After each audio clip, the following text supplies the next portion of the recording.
Ich danke, Herr, dass du da bist. Ich danke, dass du kennst uns, alle unsere Schwierigkeiten.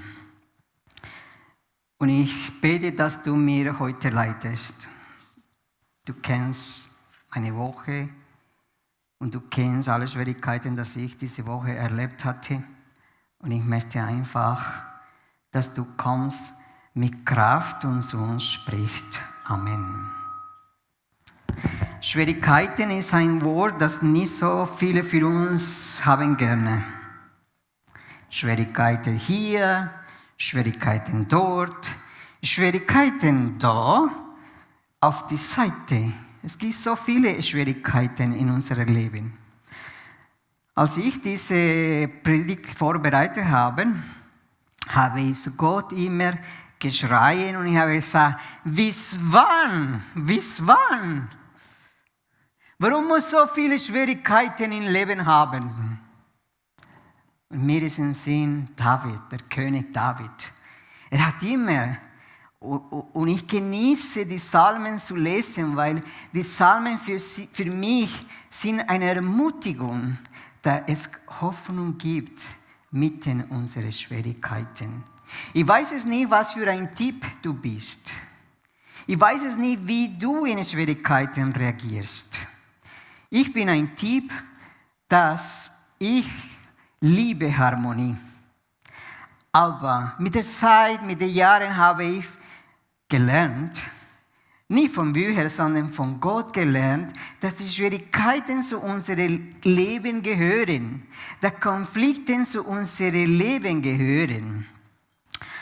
Als ich dort am Singen war, ist mir ein Beispiel gekommen vor 20 Jahren, meine erste Schwierigkeiten mit meiner Frau.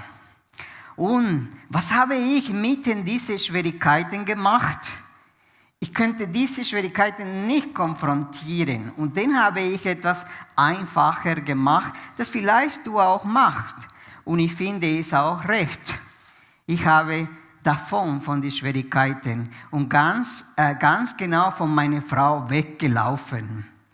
Bis ich zum Sinn gekommen bin und dann habe ich gesagt, was habe ich gemacht? Warum ich bin von diesen Schwierigkeiten weggerannt?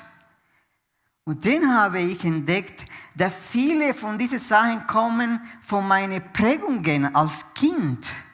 Ich hasste damals Schwierigkeiten. Gott ist so gnädig, dass er in einen Weg nimmt, weil er möchte, dass wir mit Schwierigkeiten umgehen könnten. Und das möchte ich heute Morgen mit dir teilen. Ich möchte ganz praktische Sachen von mir, wenn sie kommen, wenn der Heilige Geist leitet, und dann er wird etwas zu uns sagen. Und Gott ist am Wirken, wir haben schon gesungen, Gott ist am Wirken, der Heilige Geist ist am Wirken und er möchte in dir und in mir auch helfen, dass wir können mit diesen Schwierigkeiten umgehen. Jetzt, wir haben von uns einen Brief von Jakobus. Jakobus ist ein sehr interessanter Typ gewesen. Er war der Bruder von Jesus Christus. Die Bibel spricht für 4 Jakobus. Und wir wissen, dass einer von denen hat der Jakobusbrief geschrieben. Er war ein Mann, man kann in der Bibel im Neuen Testament lesen, der gegen Jesus war am Anfang. Und dann sehen wir, dass er zum Christus gekommen ist, wenn sein Bruder auferstanden war. Er hat den geglaubt, dass Jesus Christus der Sohn Gottes war. Und sehen wir später, der Jakobus war ein Leiter oder der Leiter, der Hauptleiter in der Gemeinde in Jerusalem. Jakobus hat nicht einfach, er hat so viele Schwierigkeiten erlebt, durchgelebt und er hat den Sieg bekommen am Ende.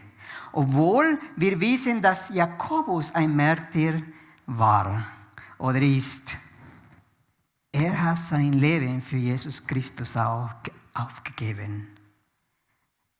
Aber ich glaube, Gott hat sein Leben gebraucht, um uns heute etwas zu sprechen. Unser Thema heute Morgen ist Ein Glaube der Schwierigkeiten standhält. Ich möchte Jakobus 1, 2-4 vorlesen. Ihr könnt in Folien das sehen. Seht es als einen ganz besonderen Grund zur Freude an, meine Geschwister, wenn ihr Prüfungen, Schwierigkeiten verschiedenster Art durchmachen müsst. Ihr wisst doch, wenn euer Glaube erprobt wird und sich bewährt, bringt das Durchhaltevermögen hervor. Und durch das Durchhaltevermögen soll das Gute, das in eurem Leben begonnen hat, zur Vollendung kommen. Dann werdet ihr vollkommen und makellos sein.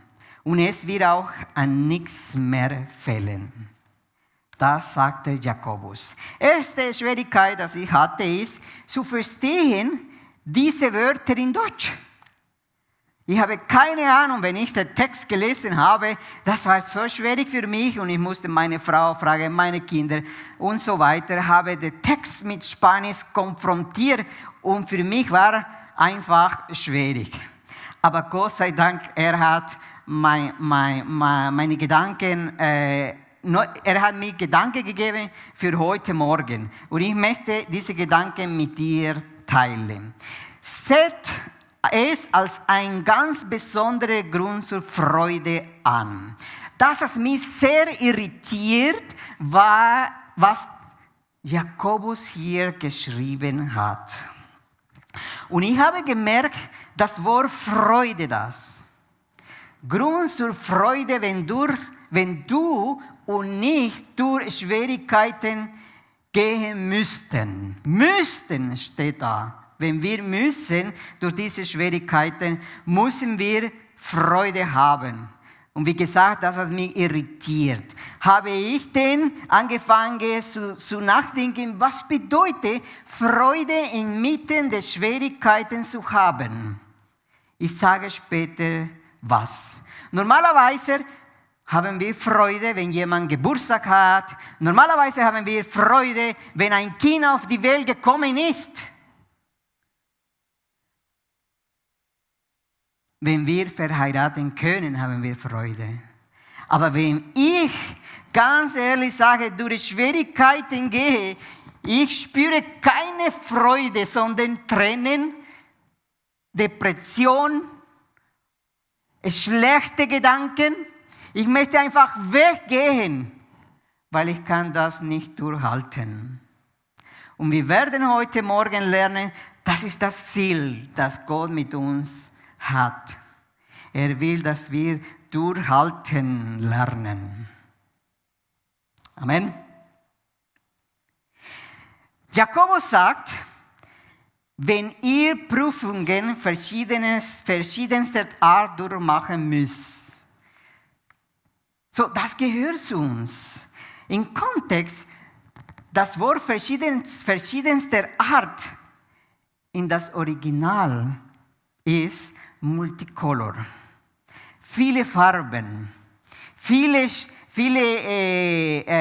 Formen, das heißt. Und das ist nicht ganz neu. Jesus hat in Johannes 16,33 das Folgende zu den Jüngern gesagt: In der Welt habt ihr Bedrängnis, aber sei guten Mutes, ich habe die Welt überwunden. Ist das nicht so schön? Dass Jesus Christus, obwohl er braucht eine Sprache, die wegtut, er sagt, ich habe die Welt überwunden. Das Wort Bedrängnis ist, du kannst vorstellen, da, wenn die Trauben zum Wein, wenn der Bauer die Trauben nimmt und nimmt die Traube und was macht er? Das, oder? Und dann wir bekommen Wein. Und das sind die Bedrängnis, das Jesus Christus spricht. So, das ist nicht ganz neu. Jakobus einfach, er ist am Nachdenken, was sein Bruder schon gesagt hat. Das gehört uns, zu allen, die eine Beziehung zu Jesus Christus haben. Wir werden durch Schwierigkeiten gehen, aber wir haben die Hoffnung von Jesus Christus. Du bist nicht allein in dem. Und das möchte das zu dir sprechen. Du bist nicht allein in dem. Jakobus schreibt über das. Peter oder Petrus schreibt auch über das. Wir werden Schwierigkeiten konfrontieren. Schwierigkeiten haben einen Zweck. Und er sagt, wenn ihr in Vers 3 sagt, ihr wisst doch, wenn euer Glaube erprobt wird und sich bewährt, bringt das Durchhaltevermögen. Und ich glaube, diese Schwierigkeiten haben einen Zweck mit unserem Leben hier auf Erden. Wir sind in Vorbereitung. Und wenn ich den Vers von Jakobus gelesen habe, habe ich mich vorgestellt, das ist ein Prozess. Wir sind in einem Prozess mit Jesus Christus, mit der Heilige Geist. Er möchte uns reinigen. Er möchte uns helfen. Und das ist das Prozess.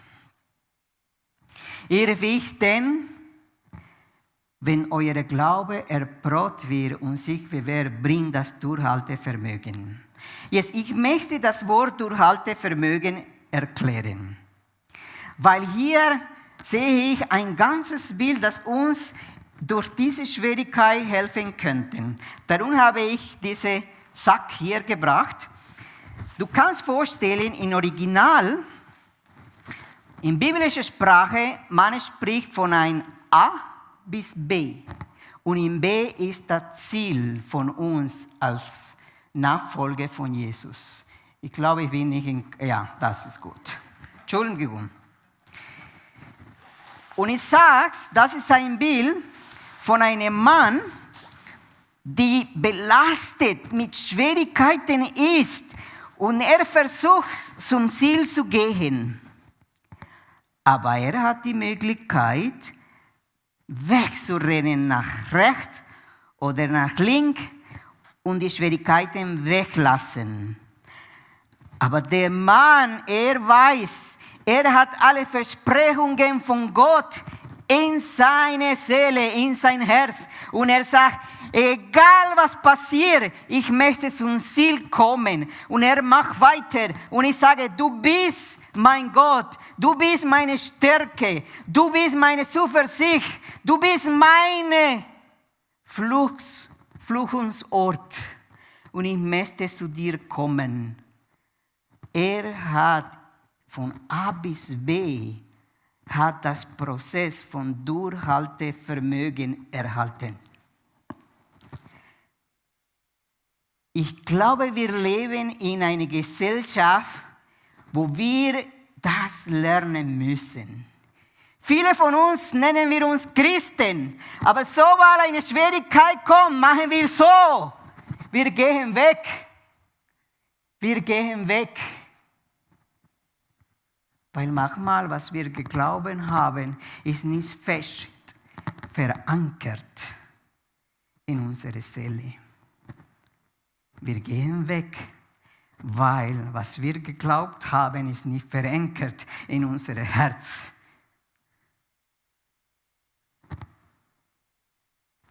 Prüfungen von unserem Glauben zeigt uns, welchen Glauben haben wir. Wenn du reines Gold erhalten möchtest, wir wissen, dass reines Gold und rein zu werden, sollte durch die Hitze gehen. Und das sind die Schwierigkeiten für uns auch. Wir sollten durch diese Hitze gehen, bis wir zum Ziel kommen. Ich habe mir gedacht, was für ein Glaube hat David Rivera? Was glaube ich wirklich?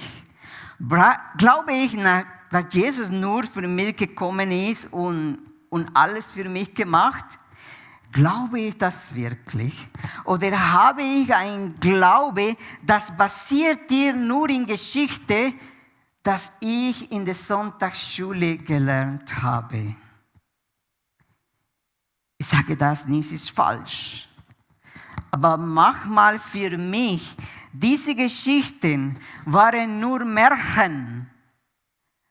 Und mit der Zeit, mit den Jahren, Gott hat mir gezeigt, dass diese Geschichten waren. Und jetzt muss ich lernen, diese Geschichte in meine eigene Geschichte durchleben mit Jesus Christus. Wenn wir als Christen oder Nachfolger von Jesus in der Bibel lesen, lesen wir, dass Jehova Rapha mein Heiler ist. Und was ist, wenn Krankheiten kommen? Werde ich durchhalten oder werde ich wegrennen? Wir lesen, Jehova Shalom ist unser Frieden. Aber manchmal spüren wir diesen Frieden nicht, wenn wir in Schwierigkeiten sind. Unser Frieden ist weg und Hass kommt drin und es ist ein Kampf. Aber wenn du glaubst, dass Jehova, Rapha, Shalom dein Gott ist, den musst du durchhalten. Er wird dir die Kraft geben, um zu durchhalten. Jehova der Shaddai, der Allmächtige, Makadesh, mein Sanctifier, mein Heiliger. Wir sind in dieser Gesellschaft mit so vielen Sachen konfrontiert, gegen die unsere Heiligkeit. Gott ist heilig und er kann nicht Sünden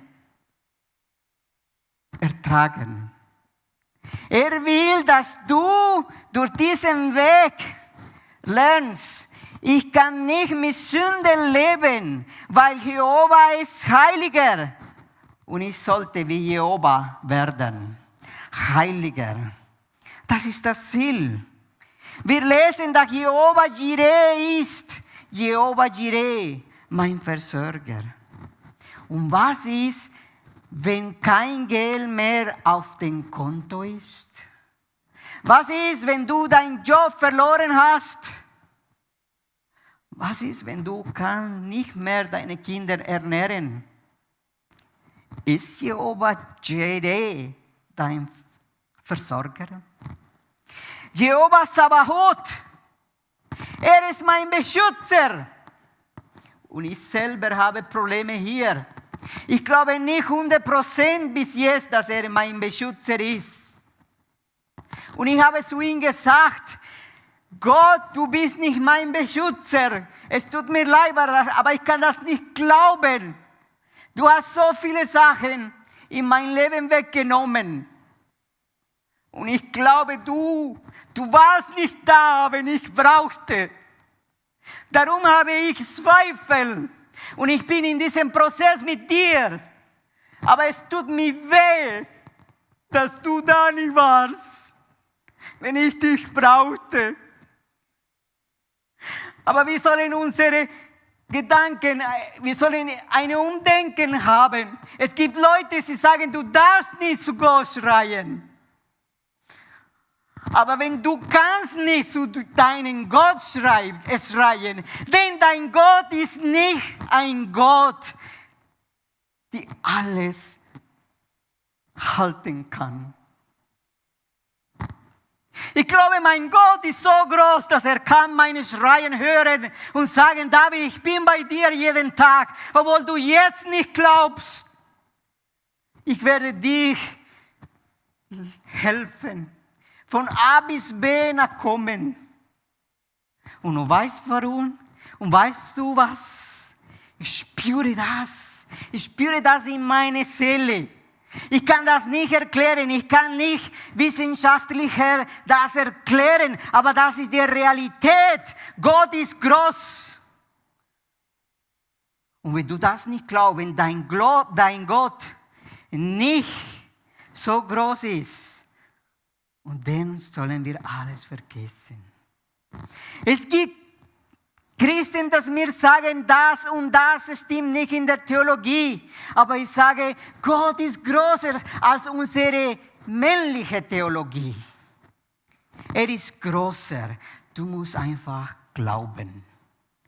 Glauben. Darum sage ich, es ist Zeit, dass wir diese Versprechungen von Gott wahrnehmen.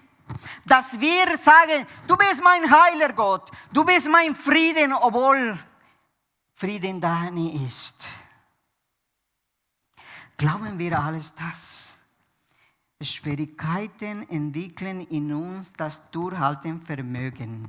Weil Gott weiß, es steht hier im Text, und durch das Durchhaltenvermögen soll das Gute, das in eurem Leben begonnen hat.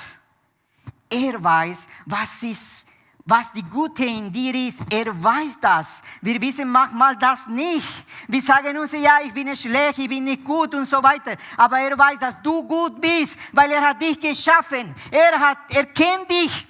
Er kennt deine Gedanken. Und er möchte diese Gute von dir herausholen. Ich habe eine Frage, Gott. Bist du ein masochistischer Gott, dass wir durch Schwierigkeiten gehen müssen? Nein, Gott ist nicht ein masochistischer Gott, wenn du das denkst. Es ist nicht so. Es ist unsere Schuld.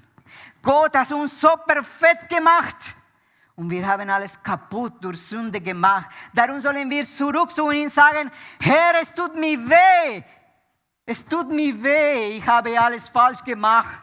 Und ich möchte diesen Weg mit dir gehen. Weil ich möchte von dir etwas Neues lernen. Ich möchte das Gute lernen, was du für mich hast. Zur Vollendung kommen. Der Paulus hat gesagt in Philipper 1,6, der, denn das gute Werk in dir angefangen hat, wird treu zu vollenden, bis fertig ist. Und das ist mein Gott. Und das war der Gott von Paulus, die viele Schwierigkeiten im Leben durchgehen müsste. In Römer 12, er sagt, wir sollen uns erneuern, unsere Gedanken. Viele haben eine Festgedanken. Wie sollen wir Kirche machen? Wie sollen wir evangelisieren? Wie sollen wir Mission machen? Und Gott geht über alle diese Gedanken. Und manchmal ich vorstelle, Gott sagt, meine Güte, was habt ihr gemacht? Das war nicht im Sinn. Was habt ihr gemacht mit meinem Wort? Was habt ihr gemacht? Ich glaube, es ist Zeit, dass wir zurück zu Gott kommen und sagen, Gott, du weißt alles. Wir brauchen einfach unsere Gedanken. Verstehe mich nicht falsch, unsere Gedanken sind gut. Aber manchmal wir gehen zu den Extremen. Und wir geben keinen Raum zu dem Heiligen Geist, um zu wirken in uns und in der Gemeinde. Die Schwierigkeiten reifen meinen Charakter. Wenn du in Schwierigkeiten bist, du zeigst, wer du bist. Und das ist so, ich habe es so erlebt. Gott möchte, dass du durch Schwierigkeiten etwas anders reagierst. Und Jakobus sagt, mit lauter Freude. Hey, mit lauter Freude soll ich habe Schwierigkeiten, super, machen wir eine Party für alle hier in der Gemeinde. Nein, ich sage dir, was ich verstehe.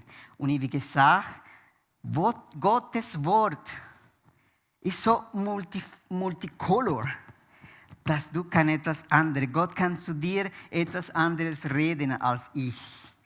Weil er kennt jeden Einzelnen von uns. Und er möchte zu uns eine neue Botschaft geben, eine neue Hoffnung geben. Und er weiß, wie er es mit dir machen kann. Hannah ist vor 2 Jahren, fast Jahre gestorben. Und in dieser Zeit konnte Gott nicht preisen. Ich konnte nicht preisen, ich konnte nicht beten, ich konnte nicht die Bibel lesen. Gott, ich hasse dich. Du bist nicht da gewesen. Und ich kann euch das nicht erklären, aber manchmal, als ich im Auto war, ist in mir ein Eindruck, du solltest mich preisen. Und es ist so interessant, dass Gott zurück zu meiner Kindheit geführt hat, wo ich mit Papa die Psalmen gesungen habe. Und dann habe ich angefangen, Psalmen zu singen. Und das war kein Druck. Ich glaube fest, das war der Heilige Geist, dass er wollte mir neue auf die Beine stellen und sagen, das ist dein Gott. Er ist da für dich. David in Psalm 116, in Psalm 34 ein, ich will der Herr alle Zeit preisen. Und wenn du das Leben von David nicht kennst, ich schlage vor, lies das Leben von König David in der Bibel. Und du wirst sehen, er wurde mit so viel Schwierigkeiten konfrontiert. Aber er hat den Sieg gehabt mit Gott. Ich erkläre nicht, ich sage dir, ich kann nicht bis jetzt diese Sachen, ja, das sagt lauter Freude. Aber langsam kommt Freude in mein Leben. Langsam kommt diese Freude, dass Gott zu uns versprochen hat. Glaubst du, dass es gibt Freude in Gott? Ich glaube das fest. Aber manchmal müssen wir Tränen gossen. Manchmal sollen wir traurig sein und Gott versteht alles. Was ich gelernt habe, dass mich von dieser Schwierigkeit genommen hat, ist, ich habe angefangen, nicht einfach warum zu sagen. Ich habe zu dem Schluss bekommen, wenn ich den Warum weiß, dann bin ich Gott. Weil Gott gibt mir keine direkte Antwort. Und in meinen Gedanken versuche ich selber eine Antwort zu geben. Und ich habe